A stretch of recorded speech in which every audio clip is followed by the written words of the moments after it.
안녕하세요. 사연을 부탁해입니다. 오늘의 사연을 소개하겠습니다. 상견례 장소로 이동을 하던 중 제가 엄마에게 물었습니다. 내 친구 보니까 부모님이랑 결혼 당사자들만 참석을 했다고 하던데 나까지 나가야 하는 거야? 나도 잘은 모르겠는데 네 오빠 말로는 시누이 자리도 중요하다고 어떤지 꼭 봐야 한다고 했다잖니. 왜? 내가 시집살이라도 시킬까 봐 그런데? 아무래도 그런 거 아니겠어? 나 그렇게 이상한 사람 아니거든? 그건 네 생각이고 딸 가진 부모 입장에서는 이래저래 걱정이 되겠지. 네가 결혼한다고 하면 나도 걱정이 되긴 할 것 같아. 그러니까 표정 관리 잘하고 예의 바르게 행동해. 상견례 장소로 이동을 하는 내내 엄마의 잔소리가 끊이질 않았습니다. 그날은 결혼을 앞둔 오빠의 상견례 날이었습니다. 예비 새언니는 외동딸로 엄청 귀하게 자랐다고 했는데요. 예비 사돈어르신 두 분이 어렵게 얻은 귀하디 귀한 딸이라고 했으니까요. 문득 그 생각이 나서 제가 다시 입을 열었어요. 예비 사돈어르신이 예비 새언니를 7년 만에 낳으신 거라고 했지? 그렇다고 하더라고. 그러니 귀한 딸이라고 아주 애지중지 키운 모양이야. 그럼 좀 까다롭고 그렇지 않을까? 괜히 피곤한 거 아닌지 모르겠어. 오늘도 상견례 날인데 오빠 보고 데리러 오라고 하는 거 봐봐. 사실 난 그 얘기 듣고 많이 놀랐거든. 제 말에 엄마가 어색한 미소를 짓고 있었는데요. 엄마도 그 부분을 걱정하고 있는 게 분명해 보였습니다. 잠시 후 상견례 장소에 도착을 했더니 예비 새언니 가족들과 오빠가 먼저 와서 자리에 앉아 있었어요. 그 모습에 불편한 마음을 감출 수가 없었는데요. 사실 상견례 전날 예비 새언니가 오빠에게 전화를 했고 통화를 끝낸 오빠가 부모님 눈치를 보며 말을 꺼냈어요. 저기 내일 아버지가 운전해서 오실 거죠? 우린 그냥 네 차로 갈까 했는데 그건 왜 물어봐? 그냥 아버지 차로 오세요. 식구가 많은 것도 아니고 한 차로 이동이 가능한데 뭐하러 그래. 괜히 주차장 자리만 차지하고 그러는데 한 차로 가면 되지. 엄마가 대수롭지 않게 말했는데요. 오빠가 다시 눈치를 보다가 힘겹게 말을 꺼냈어요. 저기 그게 장모님이 내일 모시러 오라고 해서요. 뭐? 민영이네 집이 경기도인데 거기까지 데리러 오라고 했단 말이야? 차도 막혀서 시간이 꽤 걸릴 텐데 굳이 그럴 필요가 있니? 민영이 사촌 언니 결혼할 때 형부도 그랬다고 하면서 민영이가 계속 부탁을 하는데 거절할 수가 없더라고요. 엄마 아버지가 이해를 좀 해주세요. 워낙 애지중지 키웠다 보니까 그런 것 같더라고요. 라며 오빠가 급히 자리를 피했는데요. 오빠가 방으로 들어가자마자 엄마가 불만스레 말했어요. 세상 부모 중에 자식 귀하지 않은 부모가 어딨다고 그런 말을 하는 건지 모르겠네. 좋은 날 앞두고 괜히 문제 일으키지 말고 그냥 조용히 있자고. 아빠가 조용히 엄마를 말렸고 엄마도 더 이상 가타부타 말을 하지 않았습니다. 하지만 제가 보기에 두 분 다 표정이 좋아 보이지 않았는데요. 특히나 엄마 얼굴에 불만이 가득해 보였습니다. 그랬기에 상견례 장소에 먼저 와서 앉아있는 모습에 엄마 표정이 다시 싸늘해져 있었지만 곧 미소를 지으며 표정 관리를 하는 모습이었어요. 제 생각에는 이미 그때부터 뭔가가 틀어지기 시작하지 않았나 싶었는데요. 대화를 나누면 나눌수록 오빠 결혼이 힘들어지겠다 싶기까지 했습니다. 우선 오빠와 예비 새언니를 잠시 소개하자면 우리 오빠는 고등학교 때까지는 공부에 뜻이 없어 공부를 하지 않다가 지방 대학에 들어갔고 졸업 후 취업을 했는데요. 이런저런 일을 겪으면서 부모님께 다시 공부를 하고 싶다며 로스쿨에 진학하고 싶다고 했습니다. 전에는 잘 몰랐는데 대학 때 공부해보니까 재밌기도 하고 그렇더라고요. 하긴 고등학교 때는 별 흥미가 없어 보이더만 대학 가서 열심히 하긴 했지. 너 영어 토익도 만점에 가깝잖아. 네, 해보니까 승부욕도 생기고 나름 재미도 있더라고요. 근데 토익 그런 시험에 비해 로스쿨이 워낙 힘든 시험이라 엄청 많이 공부해야 하긴 하지만 잘 할 수 있을 것 같아요. 라며 오빠가 자신감을 드러냈고 처음에는 반대하던 부모님도 오빠 생각이 확고한 모습에 적극적으로 밀어줬습니다. 물론 그 과정이 결코 만만치는 않았지만 오빠는 당당히 지방대 로스쿨에 합격을 했습니다. 그 뒤 오빠는 거의 모든 시간을 공부만 했고 결국 로스쿨을 졸업하고 현재는 변호사로 일을 하고 있습니다. 그리고 예비새 언니는 명문대는 아니지만 서울에 있는 대학을 졸업하고 중견기업에 다니고 있었고요. 제가 보기에는 우리 오빠 조건이 훨씬 좋아 보였는데요. 오빠가 얼마나 노력해서 변호사가 됐는지 잘 알고 있었으니까요. 그런데 상견 옛날 예비 사돈 어르신이 대놓고 오빠를 무시했습니다. 제가 들어보니 예비 사이가 저기 지방에 있는 대학을 졸업하고 그 로스쿨인가 뭔가 그 학교 나왔다고 들었습니다. 아, 예, 맞습니다. 우리는 딸 대학 보낼 때 제발 지방대만 가지 말아달라고 빌고 또 빌었지 뭡니까. 근데 예비 사이가 지방대를 나왔다는 말을 듣고 하늘이 무너지는 줄 알았습니다. 비록 지방대를 나오긴 했지만 변호사 시험이 보통 어려운 시험도 아니고 지금은 변호사하면서 잘 지내고 있어서 얼마나 뿌듯한지 모르겠습니다. 예비 사돈 어르신 말투가 곱지 않았지만 엄마는 최대한 예의를 갖춰 말했는데요. 문제는 그 로스쿨도 같은 학교 로스쿨에 들어갔다면서요? 그것만 봐도 공부에는 재능이 없다는 증거 아니겠습니까? 아니면 서울에 있는 명문대 로스쿨에 들어갔겠죠. 요즘은 변호사라고 해봐야 돈을 못 버는 변호사는 편의점을 운영하는 것보다 벌이가 적은 변호사도 있다더라고요. 다 그런 건 아니겠지요. 그리고 로스쿨 졸업하고 변호사 되는 게 어디 쉬운 일이겠습니까? 엄마가 애써 표정 관리를 하며 다시 말했지만 예비 사돈 어르신이 맞받아쳤어요. 제가 보니 예비 사이가 지방대 나와서 취업이 힘들고 하니까 로스쿨에 들어간 거라면서요. 그거 보세요.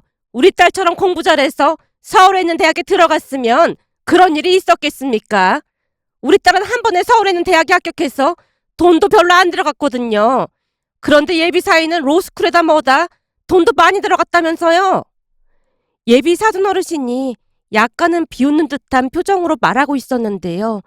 그때쯤 부모님 표정이 이루 말할 수가 없을 정도로 일그러져 있었고 저 또한 큰 충격을 받은 상태였습니다. 물론 우리 오빠가 지방대를 나오긴 했지만 무시당할 처지는 아닌 듯해 보였으니까요. 하지만 부모님은 그저 어색한 미소를 짓고 있을 뿐이었어요. 다만 시간이 갈수록 오빠 얼굴이 심각해져 갔는데요. 그런 분위기를 아는지 모르는지 예비 사돈어르신 입에서 또다시 충격적인 말이 터져나왔습니다. 예비 사이한테 듣자 하니 1억을 도와주신다고 하셨다면서요? 예, 1억 정도는 보태줄 수 있을 것 같고 성욱이가 한 2억 정도 모아놨으니까 우리는 3억 정도 될 것 같습니다. 근데 3억으로는 서울에 있는 집을 사기 한참 부족하잖아요.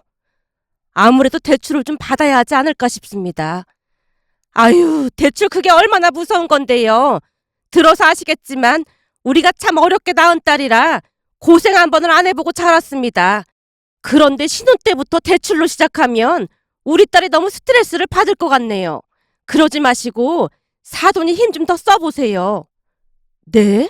그게 무슨 말씀이세요? 그럼 혼수는 최대한 줄이고 민영이가 모은 돈까지 합해서 집 얻는 데 쓰면 될 것 같은데 사돈은 얼마나 보태주실 수 있는지요? 우리요? 우리는 민영이가 모은 돈이 3천만 원 정도 되니까 그걸로 결혼해야 할 것 같습니다.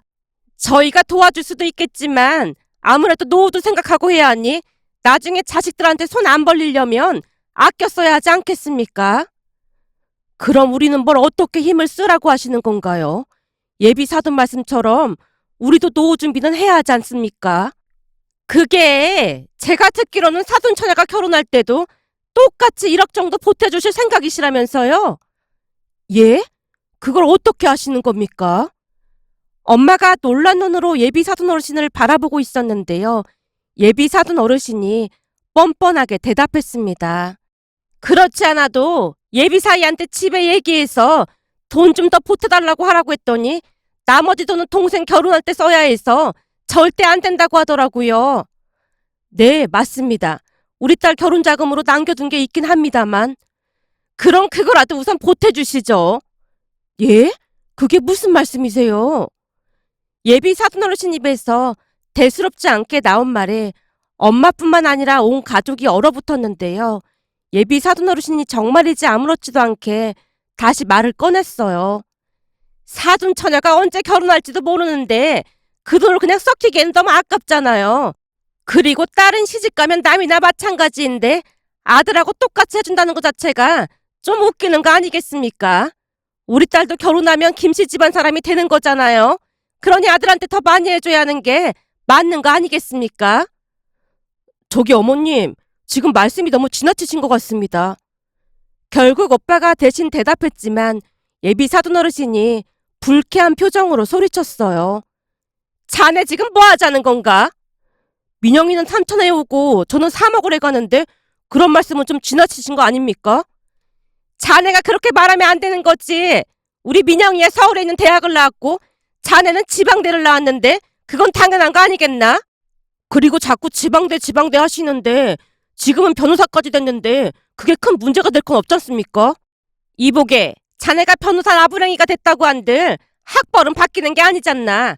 그래서 모든 사람들이 좋은 학교 가려고 그렇게나 발버둥 치는 거고 말이야. 10억이 있으면 뭐 하겠나. 학벌은 돈 주고 살 수가 없는데 한마디로 꼴랑 3억 가지고 온다는 자네한테 우리 딸 주는 거 감사하게 생각하라 그 말이야. 예비 사돈 어르신의 어이없는 말에 다들 할 말을 잃은 채 멍이 앉아 있었는데요.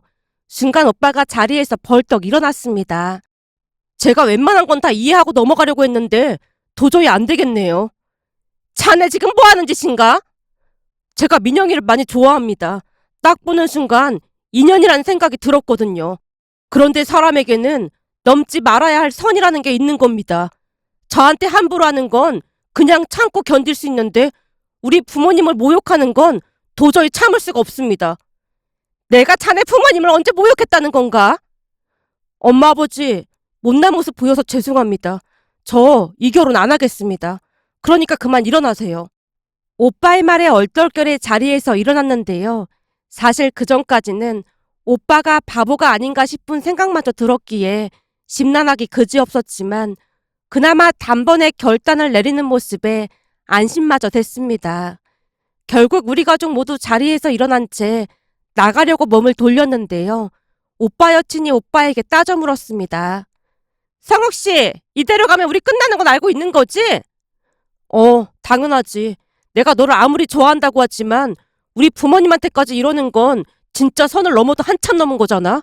입장 바꿔서 내가 너네 부모님한테 똑같이 행동했으면 너도 참고만 있었을까? 사실 그동안 불합리한 일이 한두 개가 아니었지만 나도 참을 만큼 참았다고 생각해. 한마디로 난 노력할 만큼 다 해봐서 이젠 남아있는 미련도 없어. 라며 오빠가 우리를 데리고 그곳을 나와버렸습니다. 그 바람에 그 사람들이 소리치며 난동까지 피어댔지만 우리가 먹은 음식값만 정확히 계산하고 집으로 돌아왔습니다. 집에 돌아온 지 1시간이 지났을 무렵 이모가 집에 왔는데 분위기가 심상치 않음을 느꼈던 것인지 조심스레 물었어요. 언니, 이 요상한 분위기는 뭐야? 곧 결혼 날짜 잡을 것 같더니만 뭐가 잘 안 된 거야? 우리 성욱이 파혼했다. 아니지. 날짜를 잡은 것도 아닌데 파혼은 뭔 놈의 파혼이야. 걔랑 헤어지기로 했어. 뭐? 헤어졌다고? 이제 보니 언니도 엄청 속물이었구만. 뭐? 그게 무슨 말이야? 아니, 그렇잖아도 우리 남편이 성욱이 여자친구가 처형도 내 차기나 하겠냐고 했거든. 근데 결국 결혼 안 하기로 했다며. 열불 터져 죽겠구만. 넌 대체 뭔 소리를 하는 거야? 아니, 그렇잖아. 우리 성욱이는 변호사인데 여자친구는 대기업도 아니고 중견기업 다닌다며. 그러니 언니랑 형부 눈에 차기나 있겠어?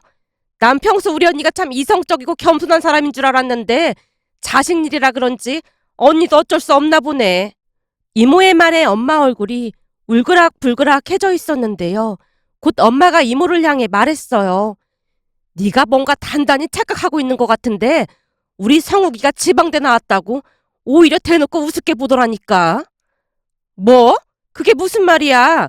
아무리 그래도 우리 성욱이가 변호사까지 됐는데 지방대를 나왔다고 무시했다는 말이야?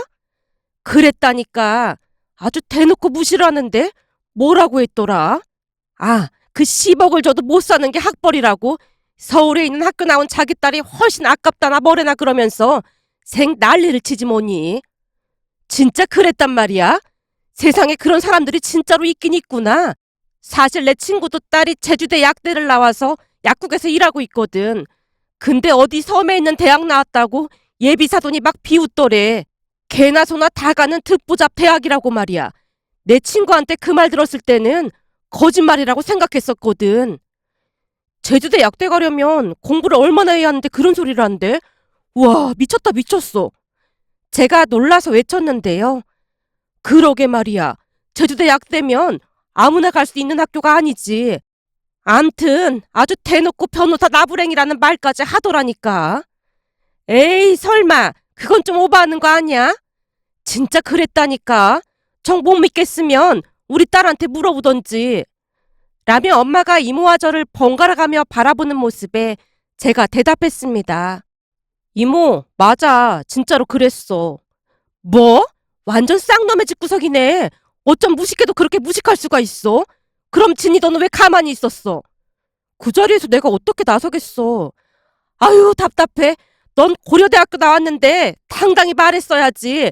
스카이도 아닌 게 어디서 까부냐고. 막 뭐라고 했어야지. 이모, 그래봤자 똑같은 사람 되는 건데 뭐하러 그러겠어.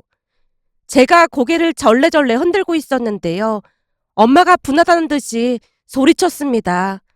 그렇네. 내가 왜 그런 생각을 못했나 모르겠다. 우리 딸이 고려대 컴퓨터학과 졸업한 인재인데 아주 코를 납작하게 해줄걸. 엄마, 됐어. 내가 보니까 완전 무지성이던데 그런 사람들을 뭐하러 상대하려고 해. 정말 많이 분했던 것인지 엄마가 온몸을 부르르 떨고 있었습니다. 그 모습에 이모가 다시 물었어요. 그래서 성욱이는 어디 간 거야? 혹시 걔 만나러 간 거 아니겠지? 오늘 보니 다행히도 우리 성욱이가 쑥맥은 아니더라고.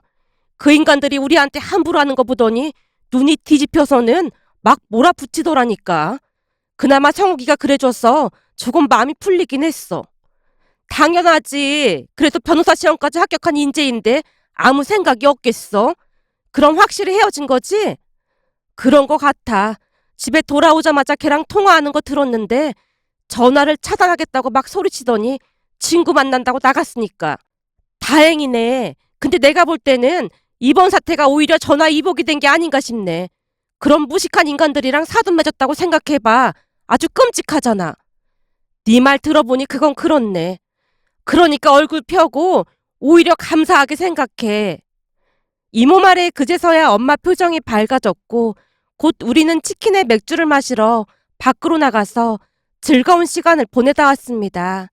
그 뒤 오빠는 전 여친과 완전히 끝이 났고 오히려 일에 전념하느라 많이 바빠 보였어요. 그런데 며칠 후 기가 막힌 일이 일어났는데요. 전 여친 모녀가 집에 찾아와서 문 좀 열어달라고 하는 게 아니겠어요? 전혀 생각지 못한 일에 깜짝 놀란 채 돌아가라는 말을 하고 인터폰을 꺼버렸는데요. 두 모녀가 한동안 문 앞에 서 있다가 돌아갔습니다. 결국 놀란 엄마가 외출한 오빠에게 전화를 했고 오빠가 놀라서 말했어요. 우리 집까지 찾아왔단 말이에요? 절대 문 열어주지 마세요. 혹시 열어준 거 아니죠? 내가 미쳤니? 절대 안 열어줬지. 사실은 며칠 전에 우리 사무실에도 찾아와서 계속 사과를 하고 싶다고 했는데 나가라고 했더니 엄마 아버지께 용서를 빌겠다고 계속 버티는 바람에 경찰까지 불렀거든요. 제가 안 받아주니까 집으로 찾아간 모양이네요. 혹시 다시 와도 절대 문 열어주지 마시고 경찰 부른다고 하세요. 상견례 날은 그렇게 당당하더니만 왜 저러는 건지 모르겠다. 그동안 제가 잘해줬더니 오히려 만만하게 보였던 모양이에요. 호의가 계속되면 권리로 안다더니 너무 뻔뻔하네요. 오빠가 잔뜩 흥분한 채 말을 했습니다. 그렇게 몇 시간이 지났고 엄마에게 조용히 말했어요. 엄마, 집에만 있으면 스트레스 받으니까 나랑 같이 경치 좋은 카페라도 갈까? 이모도 집에 있으면 오라고 해서 같이 가자. 그때 내가 사진 보여준 그 카페 있잖아. 거기 커피도 맛있고 케이크도 맛있대. 그럼 그럴까? 그래, 같이 나갔다 오자. 그렇게 잠시 후 엄마와 함께 집을 나왔는데요. 1층 현관 앞 화단에 두 모녀가 앉아있는 게 아니겠어요. 깜짝 놀란 채 엄마가 싸늘한 눈길로 두 모녀를 향해 냉랭하게 입을 열었습니다. 대체 여기서 뭐 하고 있는 겁니까? 저기 다른 게 아니라 제가 진심으로 사과를 드릴까 하고 찾아왔습니다. 아니요, 우린 사과 같은 거 필요 없으니까 두 번 다시 찾아오지나 마세요. 예의 없게 뭐 하는 겁니까? 성욱이 어머님, 그날은 성욱이가 변호사식이나 되는데 혹시나 사돈 두 분이 우리 딸을 무시하진 않을까 해서 제가 일부러 오바를 좀 했습니다. 그때도 말씀드렸듯이 우리가 딸을 7년 만에 낳았거든요. 너무 귀한 딸이다 보니까 혹시나 시집가서 구박이나 받지 않을까 해서 노심초사하다가 그만 큰 실수를 했습니다. 죽을 죄를 졌습니다. 제가 부족해서 일어난 일이니까 부디 용서 좀 해주세요. 상견례 날과는 전혀 다르게 오빠 전 여친 어머니가 허리까지 숙여 사과를 했는데요. 순간 엄마 입에서 충격적인 말이 새어나왔습니다. 옛말에 남의 집 가장 빼오는 게 아니라는 말이 있는 거 알고 계시죠? 근데 요즘에는 그 말이 바뀌었다고 하더라고요. 예? 그게 무슨 말씀이세요? 그러니까 요즘에는 남의 집 공주님 함부로 빼오는 거 아니라는 말이 생겼다네요. 이번 일을 직접 겪어보니 그 말이 딱 맞다는 생각이 들더라고요. 공주처럼 귀하게 키운 딸 옆에 끼고 행복하게 잘 사시길 바랄게요. 우리같이 천한 사람들이 귀한 공주님을 어찌 감당이나 하겠습니까? 그럼 우리는 바쁜 일이 있어서 이만 가보겠습니다. 엄마가 발걸음을 재촉했고 곧장 차를 타고 카페로 향했는데요. 가는 도중 제가 웃음을 참으며 물었어요. 엄마, 대체 그런 말은 어디서 들은 거야? 뭐? 남의 집 공주님 함부로 빼오는 거 아니라고? 변호사 아들 둔 엄마라 그런지 말이 그냥 청산유수네. 어때? 나 잘한 거 같아? 내가 이번에는 작정하고 머리까지 굴려서 말했거든. 완전 통쾌했어. 대박이야. 완전 멋졌어. 제가 엄지손가락을 치켜 세우자 엄마 얼굴에 미소가 번졌습니다. 그날 엄마의 뼈 있는 말이 통하긴 했던 모양인지 전 여친 모녀가 두 번 다시 찾아오진 않았습니다. 며칠 전 오빠가 가족들에게 근사한 식당에서 밥을 사줬는데요. 문득 지나간 일들이 떠올라 이렇게 글 남겨봅니다. 오늘의 사연은 여기까지였습니다. 즐겁게 보셨다면 구독, 좋아요 부탁드립니다. 고맙습니다.